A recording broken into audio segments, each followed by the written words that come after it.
नमस्कार दोस्तों, आचार्य कौटिल्य अकेडमी की ऑनलाइन प्लेटफॉर्म पे आपका स्वागत है। दोस्तों, आज हम बात करते हैं विश्व खुशहाली सूचकांक, वर्ल्ड हैप्पीनेस इंडेक्स।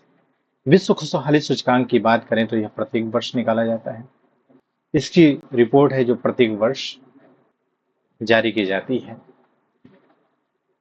अगर जो हम विश्व खुशहाली सूचकांक की बात करें तो खुशहाली के स्तर को मापता है। ये क्या करता है? खुशहाली के स्तर को मापता है।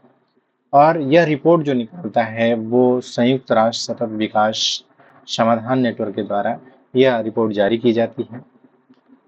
अगर जो प्रमुख संकेतकों की बात करें तो सामाजिक समर्थन, प्रति व्यक्ति सकल घरेलू उत्पाद, स्वस्थ जीवन प्रत्याशा और स्वतंत्रता, उदारता और भ्रष्टाचार की अनुपस्थिति।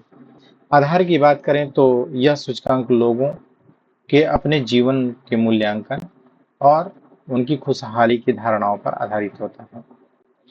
यह आंकड़ा कौन प्रस्तुत करता है? तो गैलप वर्ल्ड पोल। गैलप वर्ल्ड पोल, यह इंपॉर्टेंट है। गैलप वर्ल्ड पोल के द्वारा यह सर्वेक्षण किया जाता है और प्राप्त आंकड़े जो होते हैं उसे 0 से 10 के पैमाने पर अपने जीवन का मूल्यांकन करने के लिए कहा जाता है। प्रति व्यक्ति सकल घरेलू उत्पाद की बात करें तो यह ऐसा मापक है जो देश की आर्थिक समृद्धि को मापता है। तो इसके द्वारा भी हमें पता चलता है कि हमारे देश के अंदर कितनी खुशहाली है, हमारा देश कितना खुशहाल है। और जो आर्थिक समृद्धि जितना ही ज़्यादा होगी तो कह सकते हैं कि वो देश उतना ही खुशहाल होगा और उतना ही संपन्न होगा। अगर सामाजिक आलम्बन की बात करते हैं तो परिवार और दोस्त से मिलने वाली जो मदद होती है उसको हम सामाजिक अवलंबन के रूप में देखते हैं। यदि सामाजिक अवलंबन की यदि हम बात करें तो कहने का तात्पर्य है कि किस देश के कितने लोग हैं जो एक दूसरे की मदद करने के लिए तत्पर होते हैं, इसको भी हम इसके अंतर्गत देखते हैं। स्वास्थ्य जीवन प्रत्याशा की बात करें तो कहा जाता है कि स्वस्थ जीवन जीने की जो औसत आयु होती है वो कितने कितने साल है। मतलब प्रत्येक देश में जो लोग होते हैं उनकी औसत जीने की जो आयु होती है वो कितनी है। जीवन विकल्प चुनने की जो स्वतंत्रता होती है, तो व्यक्तिगत निर्णय लेने की कथित स्वतंत्रता भी देखी जाती है कि कौन सा देश कितना स्वतंत्र निर्णय लेता है।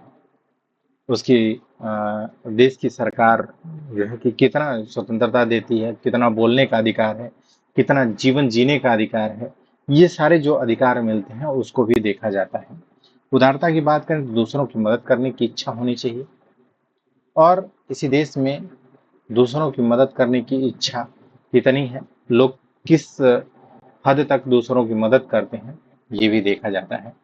भ्रष्टाचार की धारणा देखी जाए तो सार्वजनिक संस्थानों में भ्रष्टाचार का स्तर देखा जाता है कि भ्रष्टाचार का स्तर जो सार्वजनिक संस्थान है उसमें कितना है, इसको भी हम देखते हैं। उद्देश्यों की बात करें तो इस रिपोर्ट का उद्देश्य वैश्विक कल्याण और संतोष का मापन करना है। वैश्विक कल्याण और संतोष का मापन करना है। आर्थिक विकास से परे मानसिक स्वास्थ्य और सामाजिक विश्वास और जीवन की गुणवत्ता पर नीतिगत ध्यान केंद्रित करने को बढ़ावा देता है। रिपोर्ट के निष्कर्ष के बारे में बात करें तो पहले स्थान पर है जो 2025 की रिपोर्ट प्रस्तुत की है। तो लगातार 8 वर्षों से, कब से? लगातार 8 वर्षों से जो फिनलैंड है वो पहले स्थान पे है। दूसरे स्थान पे यदि हम बात करें तो डेनमार्क है।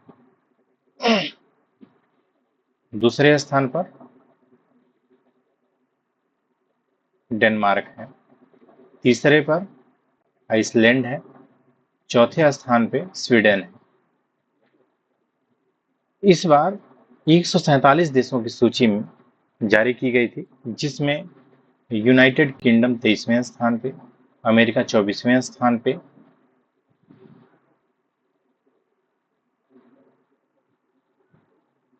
अमेरिका अब तक के निचले स्थान पर 24वें स्थान पर आ गया है। कोस्टा की बात करें तो 6वें स्थान पे, मैक्सिको की बात करें तो 10वें स्थान पे देखने को मिलता है। अगर भारत की स्थिति की बात करें तो 118वें स्थान पे है, और वहीं पाकिस्तान की बात करें तो 109वें स्थान पे है। रिपोर्ट के विश्लेषण के अनुसार आर्थिक और सामाजिक चुनौतियों का सामना करने के बावजूद पाकिस्तान की अपेक्षाकृत उच्च रैंकिंग उसके नागरिकों के बीच सामाजिक समर्थन को भी मजबूती का भावना दर्शाता है। लगातार चौथे वर्ष 147वें स्थान पर कौन था? अफगानिस्तान है। लगातार 4 वर्षों से मतलब सबसे निचले पायदान पे यह बना हुआ है। अगर जो शीर्ष 5 खुशहाल देशों की बात करें तो Finland, Denmark, Iceland, Sweden, Netherland ये देखने को मिलता है। अगर निचले पायदान की बात करें तो जिम्बाब्वे 143वें स्थान पे, मलावी 144वें स्थान पे, लेबनान है ये 145वें स्थान पे, सियरा लियोन है 146वें स्थान पे, और अफगानिस्तान जो है कि 147वें स्थान पे बना हुआ है, और ये लगातार 4 वर्षों से इसी स्थान पर बना हुआ है। तो धन्यवाद दोस्तों। मेरी वीडियो कैसी लगी? अगर वो अच्छी लगी तो प्लीज़ मेरे चैनल को सब्सक्राइब करें, शेयर करें, कमेंट करें। धन्यवाद दोस्तों। जय हिंद।